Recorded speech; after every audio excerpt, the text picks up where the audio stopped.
महाराज जी, आप खेत में अन्न नहीं डालेंगे, बीज नहीं डालेंगे तो खेती होगी?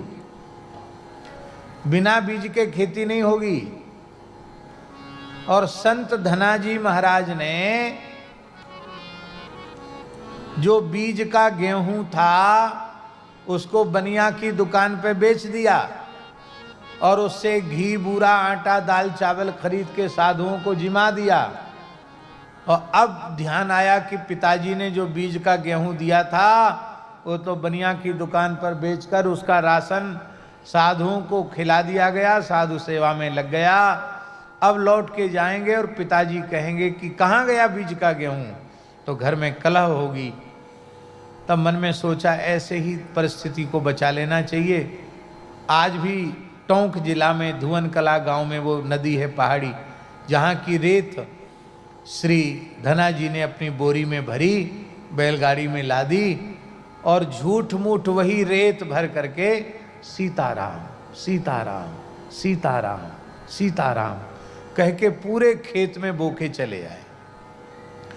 वो जानते हैं कि रेत बोने से खेती नहीं होगी, पर वो केवल नाटक बोने का इसलिए किया कि जब अंकुर नहीं होगा तो पिताजी पूछेंगे कि भाई क्या हुआ, सबके खेत आ गए, सबके खेत में फसल आ गई, उग गई, और अपने खेत में क्यों नहीं हुई? तो हम कहेंगे उसके सामने उसके सामने उसके सामने हमने बोया था, अब नहीं उगी तो हम क्या जाने क्यों नहीं उगी।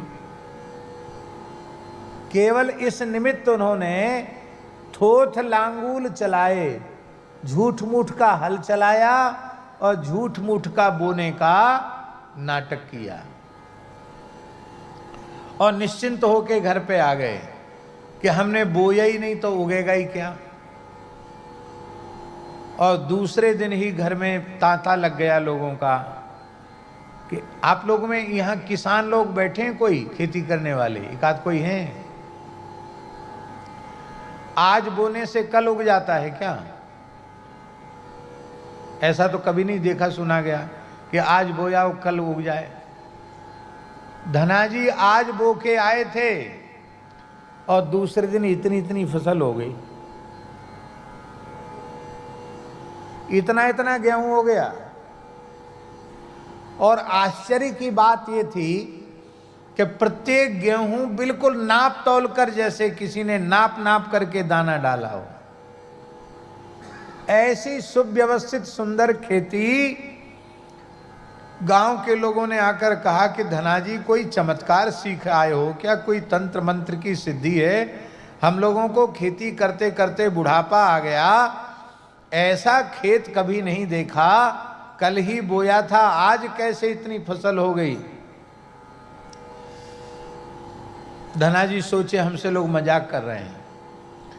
जब गांव के 90-90 वर्ष के बूढ़े लोग वहां लाठी टेकते हुए गए और उन्होंने धनाजी के पिताजी से कहा कि हमारी उम्र बीत गई, ऐसा हुआ नहीं। धनाजी के पिताजी ने भी देखा, बोले बेटा हम लोग सब किसान हैं, जाट हैं, गैया पालना, किस खेती करना यही हमारा काम है, ये कैसे हो गया? सच्ची सच्ची बताओ। धनाजी ने कहा हमने तो खेत में कुछ बोया ही नहीं। तो बिना बोए हो कैसे गया? बोले कहूं निपुजियो कहूं बे बयो, हमने संतों के मुख में बोया था और खेत में पैदा हो गया।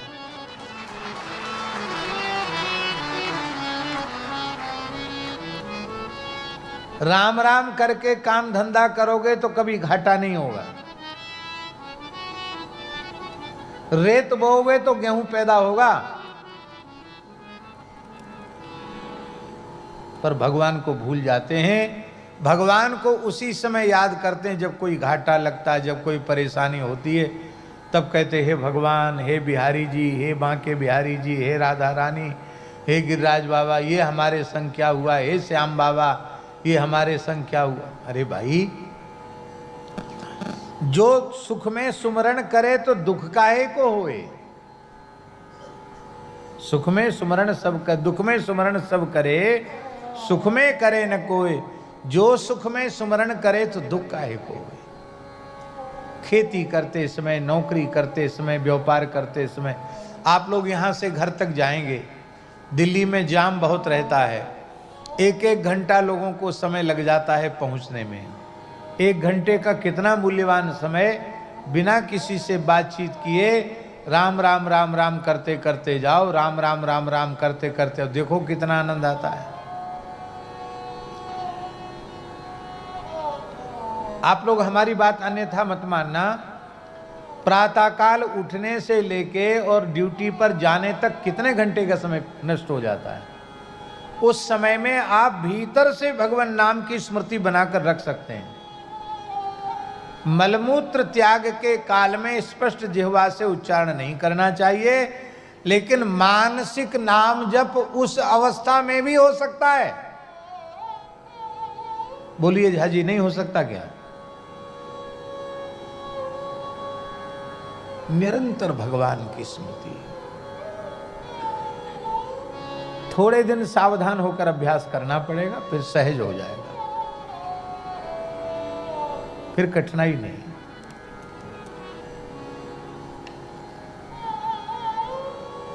तो सारा समय नष्ट हो जाता है।